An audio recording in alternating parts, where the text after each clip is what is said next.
একটা হচ্ছে এখানে অন্নপূর্ণা ভান্ডার নিয়ে কালকে আমাদের সরকার 1,20,00,000 কোটি রাত 12টার মধ্যে মানে রাত 12টা পর্যন্ত সমস্ত টাকা ছেড়েছে।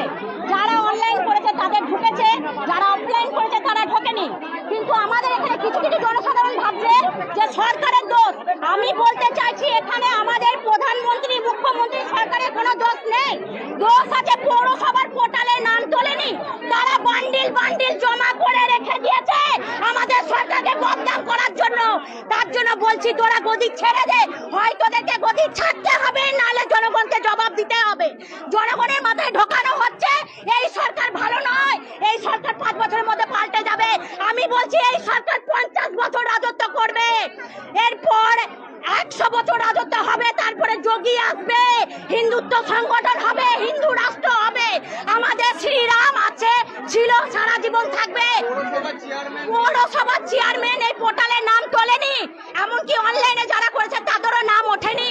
তাই আমাদের বক্তব্য, আপনারা ইচ্ছাকৃত করেছেন, আপনারা পদত্যাগ করুন, নাহলে এর উত্তর আপনাদেরকে দিতে হবে। আমরা চাইছি জবাব।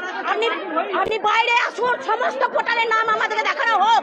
এখন ওনারা বলছেন 7 দিনের মধ্যে নাম তোলা হবে। এতদিন 1 মাস ধরে কেন তোলা হলো না? এই 7 দিন পর এই হ্যারাসমেন্ট আমরা মানছি না, মানবো না। শান্তনা চ্যাটার্জি।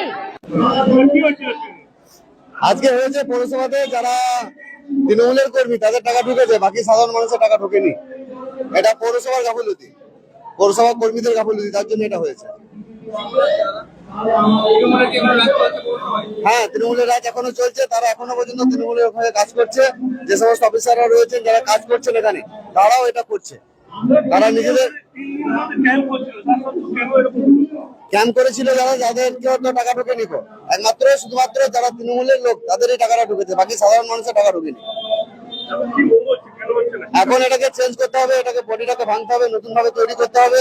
যারা কাজ করছে তাদের সেটাকেও দেখতে হবে, যারা অস্থায়ী ভাবে কাজ করছে, স্থায়ী ভাবে কাজ করছে, তাদেরকেও দেখতে হবে, যাতে এটা স্বচ্ছভাবে হয়। বিজেপি নেতা হাত করে আশ্বস্ত করছেন মানুষকে যে আগামী মাসে টাকা ঢুকে যাবে। হ্যাঁ, আমরাও এসেছি, আমরা আশ্বস্ত করছি মানুষের টাকা যেন ঢুকে যায়। আমরাও সমস্ত রকম ভাবে সহযোগিতা করবো, আমরাও বলে এলাম। তাহলে কোন রকম আমাদের একটা প্রতিনিধি আসবে, আমাদের ওখানে যে সমস্ত কাজগুলো গাফিলতি চলছে সেগুলো হয়ে যাবে।